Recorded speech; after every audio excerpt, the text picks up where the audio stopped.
Қазақ хандығының құрылуының алғы шарттары. Қазақ хандығының пайда болуы мыңдаған жылдарға созылған мемлекеттік дәстүрінің заңды жалғасы. Қазақстан аумағында ежелгі дәуірден бастап түркі тайпалары одақтары мен мемлекеттер қалыптасып, саяси және мәдени сабақтастық негізін алады. Сақтар. Сақтар Қазақстан мен Орталық Азияда байтақ даласы мекеніндеген алғашқы мемлекеттік бірлестік пен территориясы. Территориясы Жетісу жері, Сырдария, Арал маңы, және де шығыс және де орталық Қазақстан.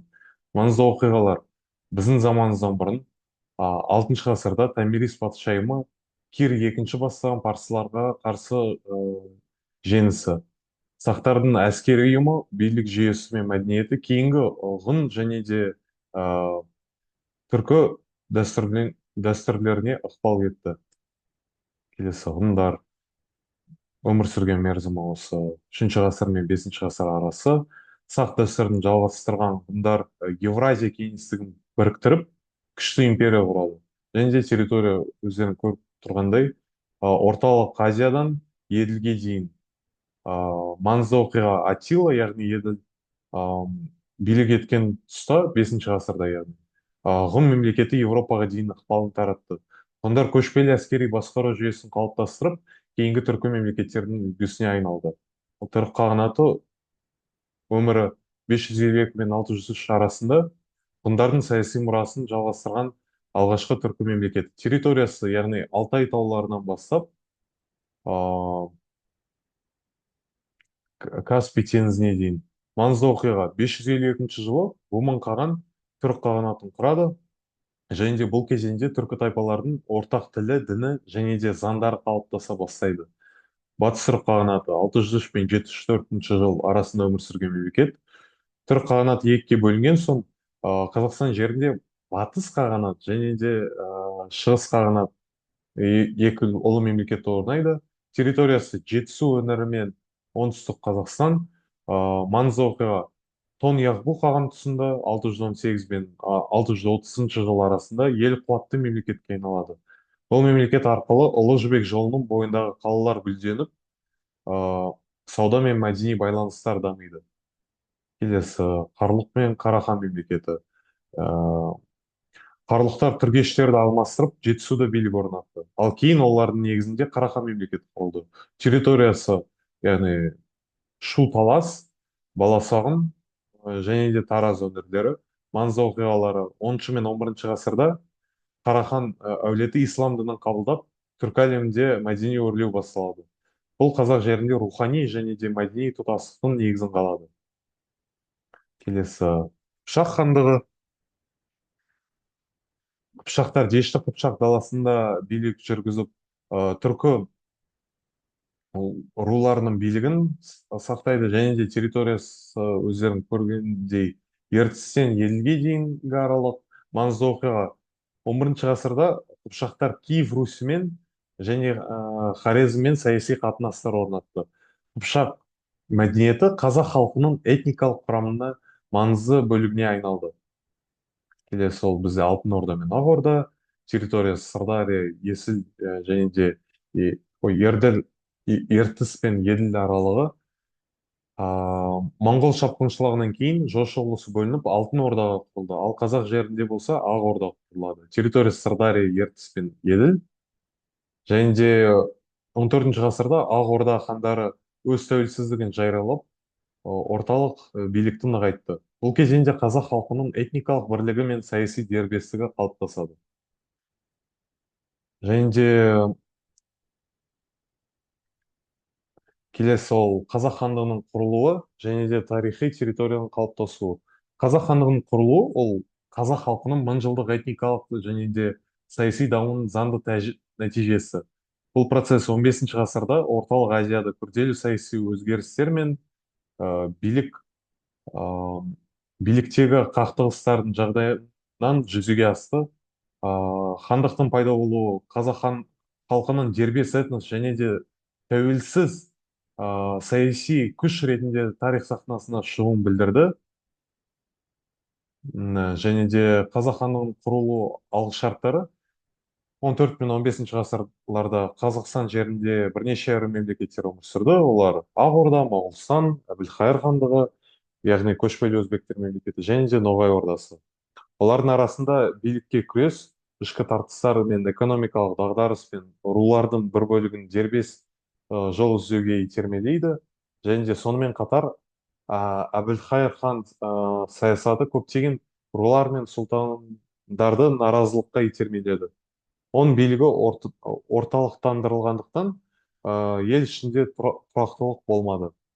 Және де дәл осы кезеңде жошы ұрпақтар Керей мен Жәнібек өздеріне бағынышты рулармен бірге Әбілқайыр ханнан бөлініп, Моғолстан жеріне қоныс аударды. Ал Моғолстан ханы Есенбұға оларды қарсы алып, Шу мен Қозыбасы дейінгі өңірін қоныс ретінде берді.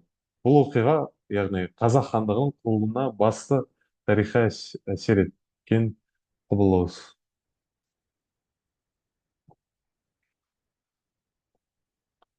М, Және де осы Керей мен Жәнібек туралы айтсақ, Керей хан алғаш қазақ хандығының ханы болып сайланады. Ал Жәнібек ол ішкі ел саясаты мен дипломатиялық қатынастарды нығайтады. Олардың билігі қазақ халқының этникалық аумағы біртіндеп кеңейіп, саяси беделі артады. Ал Қасым хан туралы айтсақ, ә, Қасым хан билік құрған кезде шамамен ол 1511 мен 1523 жыл аралығында болған кез. Ол қазақ хандығы ең жоғарғы деңгейге жеткен кезі Қасым хан тұсында шекарасы Жайық пен Ертіске дейін, ал оңтүстікте Ташкент пен Сырдария төмен ағысында, ал солтүстікте Торғай мен Ұлытау өңірінде. Және де қазақ халқының сол кездегі халық саны 1 миллионнан асқан.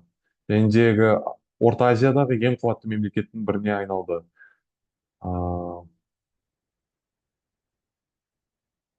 Және де Қасым ханның қасқа жолы мемлекеттік нығаю. Қасым хан билік құрған тұста оның заңдар жүйесі құрылады. Ол Қасым ханның қасқа жолы.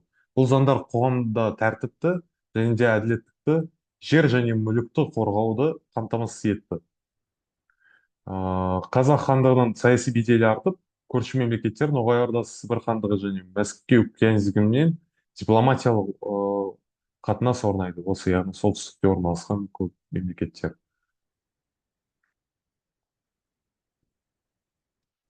Келесі Есім хан.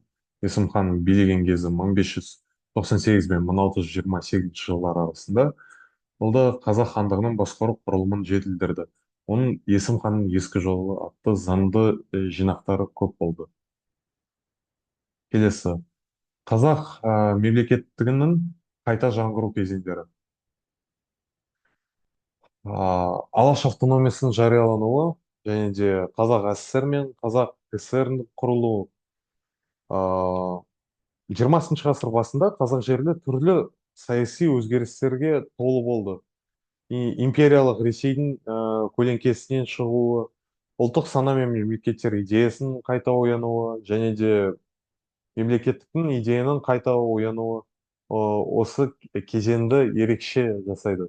Және де қазақ мемлекеттігінің қайта жаңғыруы үш маңызды кезеңге бөлінеді. Ол Алаш автономиясының жариялануы, Қазақ автономиясының кеңестік социалистік республикасы, яғни Қазақ АССР, және де кейін Қазақ кеңестік социалистік республикасы, ол Қазақ КСР-ның қалыптасуы.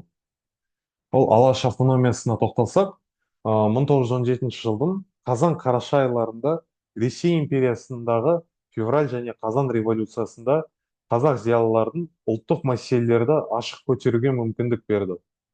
Сол 1917 жылғы 13 желтоқсанда Орынбор қаласында өткен екінші халқы қазақ съезінде Алаш автономиясын жариялау туралы шешім қабылданады. Бұл автономия қазақ жері мен қазақ халқы үшін өзін өзін басқару идеясының алғашқы ресми көрінісі болды. Және де Алаш автономиясының билігінің ең ұлы зиялылары ол Әлихан Бөкейханов, Ахмет Байтұрсынұлы, Міржақып Дулатұлы сияқты қайраткерлер арқылы жүзеге асты. Автономияның өмір сүру мерзімі өте қысқа болды.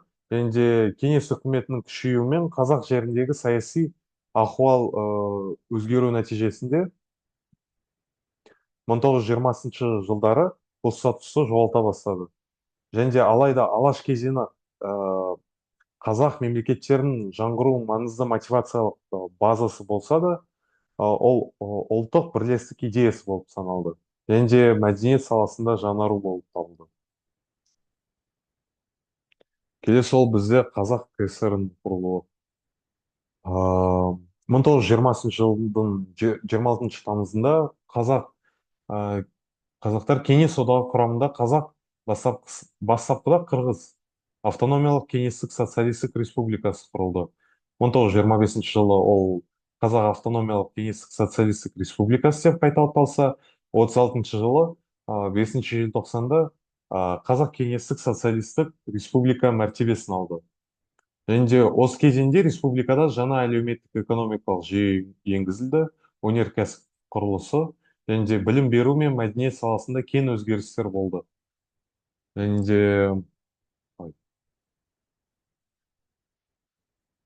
де бұл кезең қазақ мемлекетінің әкімшілік территорияның құрылымын жаңартты, және де ұлттық тіл мен мәдениеттің дамуына жағдай жасады.